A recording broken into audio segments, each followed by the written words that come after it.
하나님 말씀 이사야 1장입니다. 이사야 1장 11절에서 13절. 제가 11절을 읽고 여러분이 12절을 읽으시고 13절은 같이 읽어보겠습니다. 이사야 1장 11절. 여호와께서 말씀하시되 너희의 구수한 재물이 내게 무엇이 유익하며 나는 순양의 번제와 선진 짐승의 기름에 배불렀고 나는 수 송아지나 어린 양이나 숫 염소의 피를 기뻐하지 아니하노라. 너희가 내 앞에 보이러 오니 이것을 누가 너희에게 요구하였느냐? 내 마당만 밟을 뿐이니라. 다 같이 헛된 재물을 다시 가져오지 말라. 분양은 내가 가증히 여기는 바요. 월세과 안식일과 대로 모이는 것도 그러하니 성회와 아울러 악을 행하는 것을 내가 견디지 못하겠노라. 아멘. 이사야 선지서는 우리가 알듯이 이사야라는 선지자를 통해서 당신이 택한 백성들의 잘못된 신앙관, 신앙에 의한 잘못된 삶을 꾸짖고자 하시려 그에게 그들이 회개하기를 기대하며 하나님의 메시지를 전하는 귀한 예언서라고 하죠. 그래서 그들이 이제 포로로 끌려가게 되는 그 상황을 이사야 선지를 통해서 말씀을 하시는 거죠. 이사야 1장에서 우리가 그들이 왜 하나님으로부터 징계를 받고 채찍을 심하게 맞게 되었는지를 우리가 여러 부분에서도 찾을 수 있지만 오늘 추석 연휴 기간에 여러분이 그럼에도 불구하고 하나님의 이름을 부르고자 그 이름을 송축하고자 나왔으니 우리가 그 나옴에 여러분의 기쁨을 가지고 오늘 본문에서 하나님께서 우리에게 말씀하시고자 이스라엘 백성들에게 하셨던 그 말씀을 우리가 들으면서 나는 기쁜다라는 마음을 가졌을 때 그 마음이 배가 되고 더 크게 되고 이렇게 되길 원해서 본문에서 통해서 우리가 은혜를 나누고자 합니다. 자, 오늘 본문에 의하면 하나님께서 그들의 백성을 꾸짖는데 놀라움이 뭐냐면 그들의 제사, 그러니까 그들이 무슨 때가 되면 하나님 허락하신 때가 되면 그들은 하나님 앞에 와서 제사를 드리는 그러한 일을 하나님이 율법에 의해 정해 주셨기에 그들은 그 일을 합니다. 근데 놀라움은 하나님이 너희들이 그렇게 하는 것이 나에게 내 마음이 더 아프다 이렇게 하죠.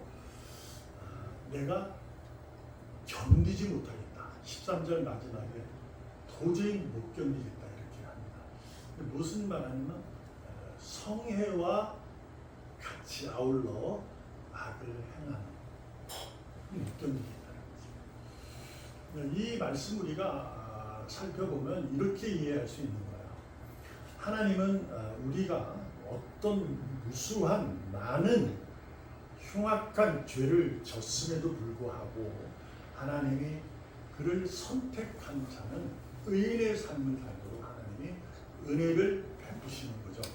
그래서 그 삶 가운데 그가 험악한 길을 걸어가는 거예요. 그럼에도 그가 선택했음에도 불구하고 그 길을 걸어가도 하나님은 늘 은혜를 베푸세요. 그런데 은혜를 입었음에도 불구하고 계속 악을 행하는 거예요. 그런데도 불구하고 하나님은 그를 기다려주시고 참아주시고 있는 거죠. 여러분에게도 말씀드리지만 우리가 참아서 믿음의 삶을 참아내서 하나님 우리를 기뻐하는 것이 아니라 하나님이 우리를 기뻐하기에 하나님이 참으시고 계시는 거예요. 그래서 우리가 잊으시면 안 돼요. 내가 이제 악을 행해도 하나님이 기뻐하신다는 거예요. 근데 성애와 아울러 악을 행하는 것을 기뻐하시는 거죠. 참고 계시는 거예요. 근데 뭐라 그러냐면 이제는 못 견디겠다라는 거지. 그렇죠? 더 이상 못 견디겠다. 해서 하나님이 참으실 때 어떠한 참음을 성경에 보면 경책이라고 합니다. 경책. 그러니까 하나님 은혜를 주셔서 우리들이 깨달을 수 있도록 그냥 내버려 둡니다. 허락하신 그 고난이라는 삶을 허락하셔서 그 고난 가운데 하나님의 은혜를 경험될 수 있도록 하나님이 계속 은혜를 주시면서 참고 기다려 주세요. 근데 도저히 못 견딘다. 그래서 뭘 하냐? 결국은 너무 사랑해서 이리 와봐. 너 이리 와봐. 엎드려 하고 매를 드는 거죠. 때립니다. 그래서 지금이야 뭐 교육 학교에서 매를 들 수도 없지만 우리는 대부분 이제 학교 다닐 때 많이 맞았을 거예요. 뭐 대걸레 어떻게를 선생님들 유일하게 그 학생 중인 선생님은 유일하게 그 진공을 들고 다녀서 때립니다. 근데 나와 엎드려 그러면 엎드려 맞는 거예요. 그러면서 그것을 뭐라고 칭했냐면 사랑의 매다 이렇게 해서 사랑의 매 맞습니다만 지나치면 이제 인간의 감정이 지나치면 그 사랑의 매라기보다 감정의 매가 된다는 것이 현실이죠. 현실 속에서 나오는 거야. 그러므로 우리는 아셔야 돼요. 사랑의 매를 들 수 있는 분은 오직 하나님이신 거야. 우리 못 들어요. 못 들어요. 우리는 뭐 하는 거야? 용서하는 거야. 용서하고 사랑하는 거야. 근데 그것을 어떻게 해요? 할 수 없잖아요. 화나는데. 그래서 우리가 무엇을 비교해야 되냐면 늘 여러분과 제가 그럼에도 불구하고 사랑하고 용서하는 것은 나 자신이 하나님으로부터 은혜를 입어서 의인이 되었다는 사실을 잊지 않으면 용서 다 할 수 있어요. 이건 이제 말로 아유 한 놈이 있어 뭐 이렇게 합니다. 그런 말을 할 수 있어요. 그래도 이제 그렇게 말은 해도 그래도 사랑하고 용서하려고 애쓰고 하는 거예요.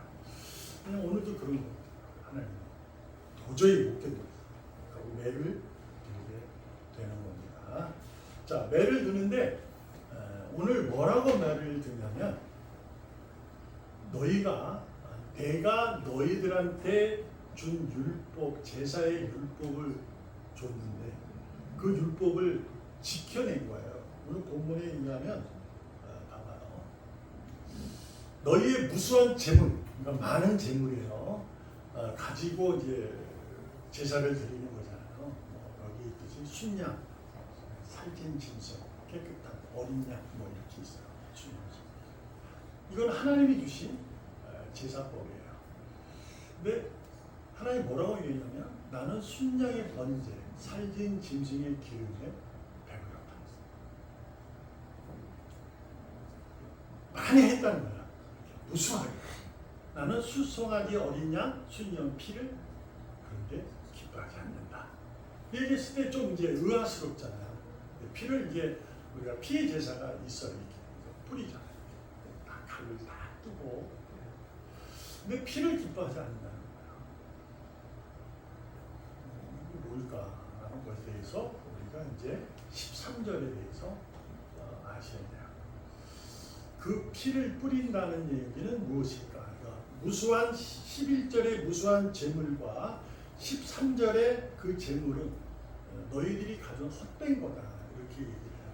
근데 또 보면 다시는 가져오지 말래요. 분양은 내가 가정이 여긴다는 거예요. 근데 하나님이 요구하는 거거든요. 가르쳐 주신 거예요. 근데도 가정이 여긴다. 월삭, 안식일, 모이는 것도 그러하다. 성회, 그러하다 이렇게 하죠. 이 모든 것은 하나님이 주신 율법의 내용. 근데 그것을 기뻐하지 않는다는 거예요. 왜 그럴까? 그게 왜 재물이 헛된 것일까? 그러니까 여러분과 제가 귀한 예물을 이렇게 드립니다. 그렇죠? 예물을 드리고 물질로도 드리고 그 다음에 예배자로서 우리가 뭘 드려요? 하나님께 마음을 이렇게 드리는 거죠.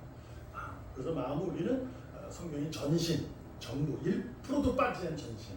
그래서 성경에 보면 이 마음을 목숨으로 생명으로 얘기하는 경우가 상당히 큽니다. 목숨을 다해서 예배하는 거예요. 그것을 이제 하나님 기뻐하시는 거죠. 네, 우리가 여러분도 그러고 오신 거예요. 그런데 성예와 아울러 더불어서 악을 행한다. 이렇게 하는 것에 대해서 너무 견디는 것이다. 무엇을 말하는 것일까요? 하나님을 찬양하고 하나님을 기뻐하고 우리가 오늘 찬양했던 것처럼 고난, 피곤한 내 영혼이 편히 쉴 곳은 주님이십니다 라고 우리는 믿어요. 그래서 내가 신앙을 가지고 주일이 되면 예배를 드리러 이 자리에 발걸음이 오게 됩니다. 하나님의 능력을 입어서 오늘도 하나님께 제물을 드려, 나를 드려, 헌금을 드려 하나님이 내게 베푸실 평강과 위로를 기대하면서 이 자리에 온 거예요. 근데 하나님이 그것을 뭐라고 그랬냐면 12절 너희가 내 앞에 보이러 왔는데 누가 내가 그 너희에게 요구했냐? 너희는 내 마당만 밟을 뿐이다. 이렇게. 성전이 그 안에까지 들어가야 되잖아요. 그죠? 안에는 못 들어가요. 왜냐하면 거기는 이제 제사장이 들어가게 돼 있어요. 거기까지 가야 되는데 이게 뜰이에요. 뜰. 앞뜰과 바깥뜰이 있는데 그 마당만 밟는 거예요. 그러니까 쉽게 얘기하면 예수님께서 채찍을 만들어 가지고 그 앞에 성방 밖에서 그 물건을 교환했던 다 부시잖아요. 거기가 바깥뜰이고 그 들어가면 안뜰이 또 있어요. 거기까지만 들어온다는 거야. 마당만 밟고 간다 이거예요.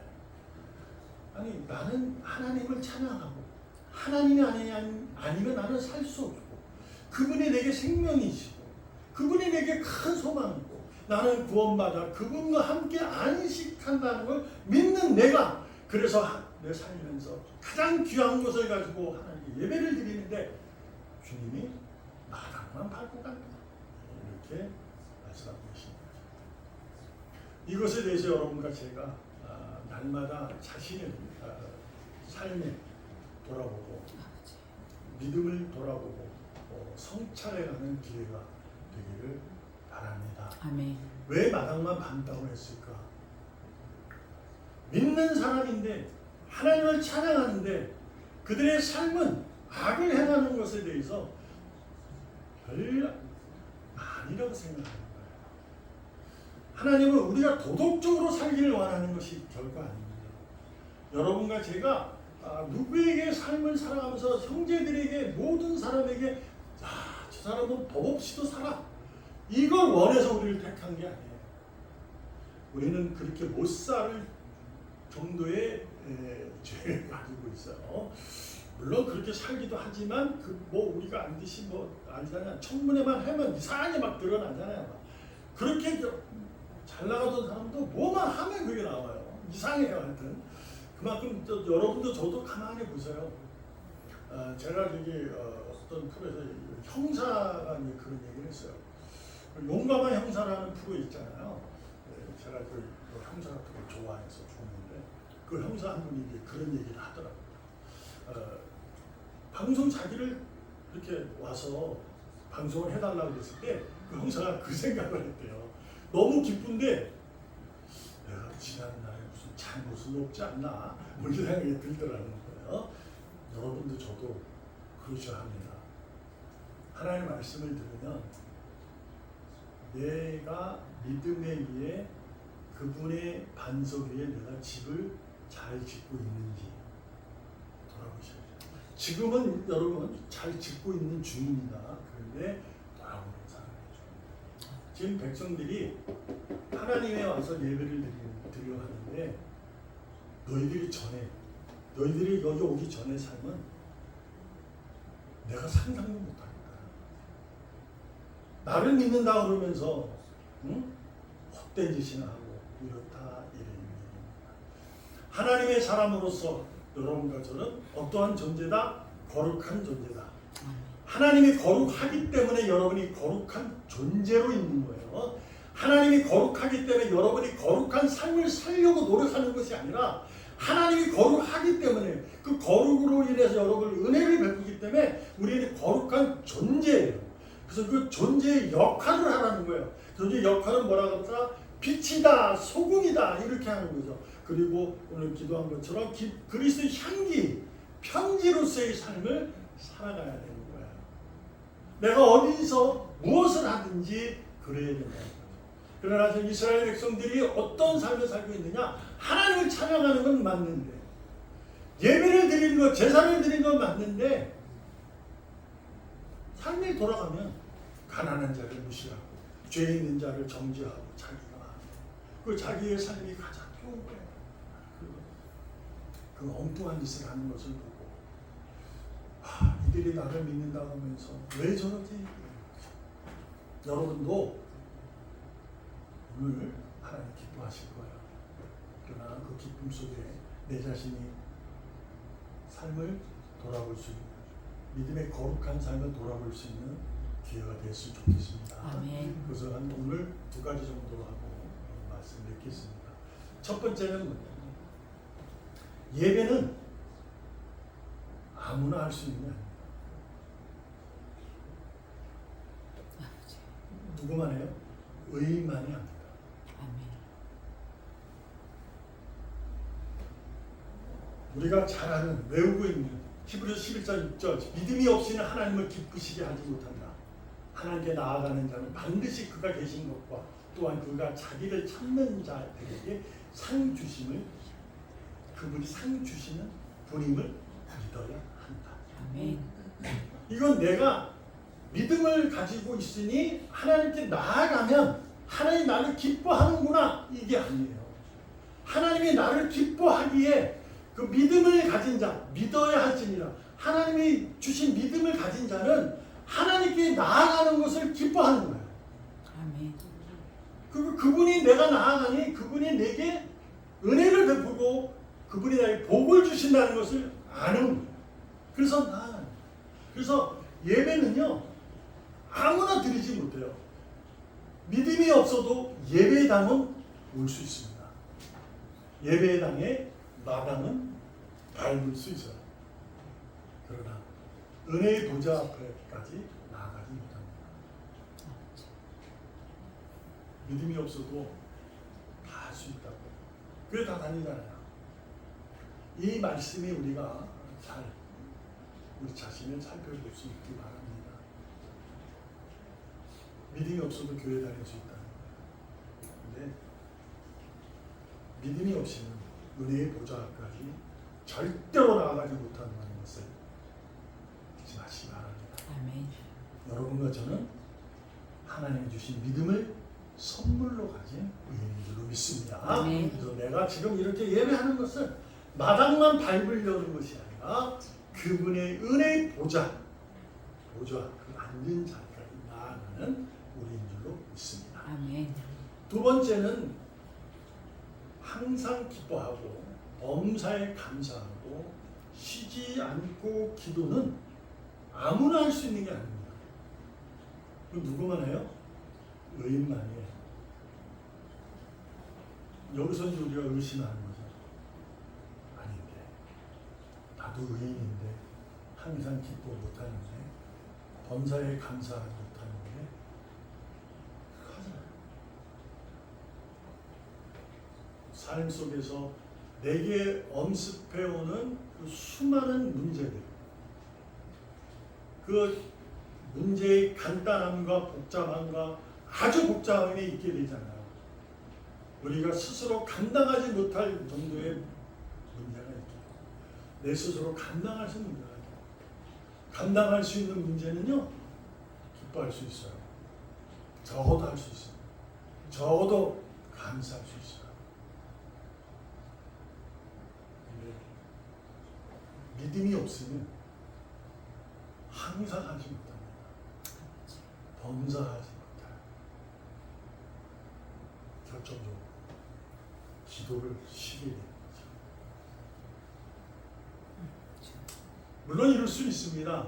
너무 복잡하고 내가 해결하지 못하는 문제이기 때문에 하나님 앞에 나와 그 문제를 내어놓고 하나님 역사해 주세요. 해결해 주세요. 라고 기도할 수 있을 겁니다. 아주 절박하기 때문에. 그래서 기도는요, 절박한 상황에서만 하는 게 아니에요. 기도는 쉬지 않는 거예요. 아멘. 쉬지 않는다는 의미는 나는 의인으로서 하나님이 나와 걸어주신 그 걸음을 내가 포기하지 않겠다는 의지입니다. 쉬지 않는 기도란 그런 의미를 갖고 있는 거예요. 우리가 눈 뜨고 잠잘 때까지 기도할 수 있어요? 못한다니까요.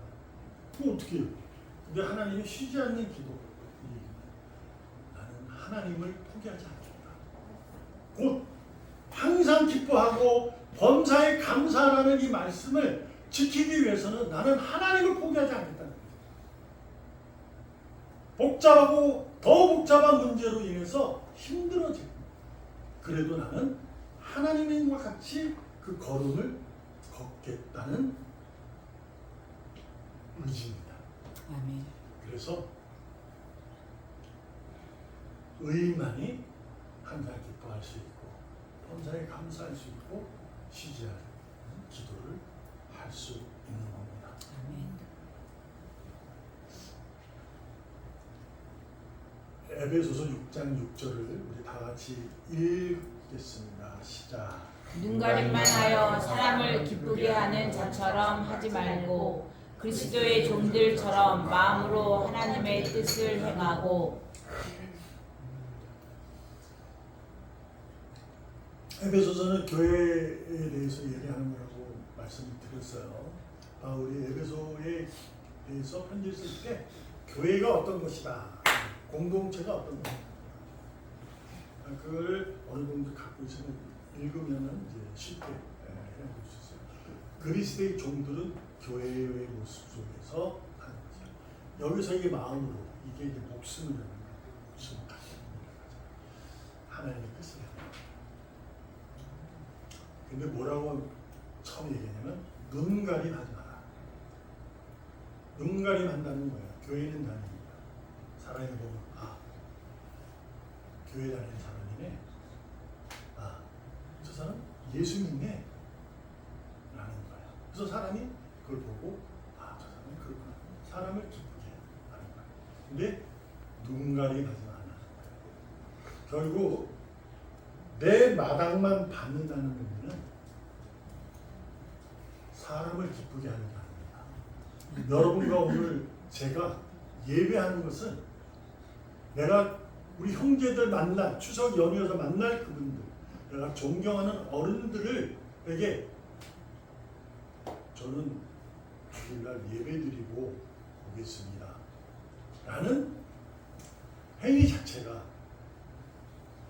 눈가림으로 하지 말아요. 그 사람들을 기뻐하게 하지 말아요. 물론 그 자체가 얼마나 아름답긴 하겠습니까? 그들이 보기에. 왜? 우리 마음을 볼 수는 없으니까. 하나님이 뭐라고 그러냐면 그리스도의 종들처럼, 그리스도의 종들처럼 교회로서 생명을 다해서 하나님 뜻을 해라 하고 말합니다. 여러분과 제가 오늘도 예배를 드리면서 마당만 밟지 않고 은혜의 보좌까지 나아가기 위해서는 여러분과 저에게 절대 필요한 것은 오직 믿음인 줄로 믿습니다. 아멘. 근데 중요한 건 눈가림이라는 것은 어떤 의미가 누구도 예배 참여할 수 있고 누구도 기도할 수 있고 하지만 의만이 할 수 있다는 것은 어떤 의미냐? 마당을 밟는다는 것은 자기 믿음만 가지고 있는 거예요. 네. 나 예수 믿어요. 그래도 나 믿는다니까. 예수님이 나를 위해서 죽으시고요, 내가 구원받았어요. 그리고 나는 주님이 부활하신 첫 열매로 나도 부활에 대해서 주님과 함께 그날에 안식할 줄 믿습니다. 그게 그렇다는 거예요. 그걸 모르는 사람 없어요. 있죠. 성경을 접했으면, 그동안의 설교를 들어왔으면 모르는 사람은 거의 없어요. 근데 그렇게 하는데 믿지 않는 사람과 똑같은 삶을 살아가면 하나님께서 견디지 못하겠다는 거죠. 견디지 못하고. 여러분과 저에게 하나님은 오늘도 이렇게 나온 우리를 기뻐하시면서 오늘의 말씀을 들고 우리를 교훈하시고자 하는 메시지를 들려주는 바로 이겁니다. 여러분과 제가 베드로의 믿음이 아니기를 원해서 그래요. 베드로는 주님이 살아계실 때 그분을 따라갈 때 최고의 믿음의 선봉장이라 할 수도 있는 존재였어요. 그러나 그는 3번을 부인합니다. 한 번은 예수를 저주까지 하게 됩니다. 그럼에도 불구하고 하나님은 그를, 베드로를 높이십니다. 그렇게 현실적으로 자신을 부인하고 자신을 저주까지 하는데 어떻게 3번이나. 그런데 그가 부활하신 주님을 만나서 그는 주님의 믿음으로 바뀐 거예요. 오늘도 여러분과 저에게 하나님은 여러분과 저의 믿음이기를 원하는 것이 아니라 주님의 믿음이기를 원하세요. 아멘. 깨뜨리고 부서지게 하는 겁니다. 여러분과 제가 깨지고 부서지지 않으면 절대로 은혜의 보좌 앞에 나아가지 못합니다. 아멘. 오직 그 마당만 밟고 집에 갈 뿐이죠. 그리고 와서 이렇게 얘기합니다. 아, 은혜 충만했어. 대단했어. 아, 괜찮던데? 남들은 이런 날 교회 안 가고 나는 깎잖아. 이렇게 얘기하는 거죠. 기도원에 가서 은혜 받았다고 와서 눈물 콧물 다 흘리고 집에 가서 남편 미워하고 아내 미워하고 자녀들 나 몰라라 내팽개치고 무슨 소리지? 사회에 나가서 친구들, 사회 선배들 하고 하는 행위가 믿는 사람처럼 하기보다 세상 사람들하고 하나님이 우리를 깨뜨리려고 하는 거예요. 여러분, 주님이 나를 깨뜨릴 때, 주님께서 나를 부서뜨릴 때 겪는 고통, 고난은 나중에 받을 영광과는 비교하지 못할 겁니다. 아멘. 그러니 내가 지금 이 현실 속에서 내게 지금 주어진, 내게 나를 억누르는 모든 짐들, 문제들, 그 너머에 계시는 하나님의 손길을 바라보면서 오늘도 믿음으로 은혜의 보좌 앞까지 나아가 그분의 복을 충만히 받기를 전심을 다해서 축복합니다. 아멘. 기도하겠습니다.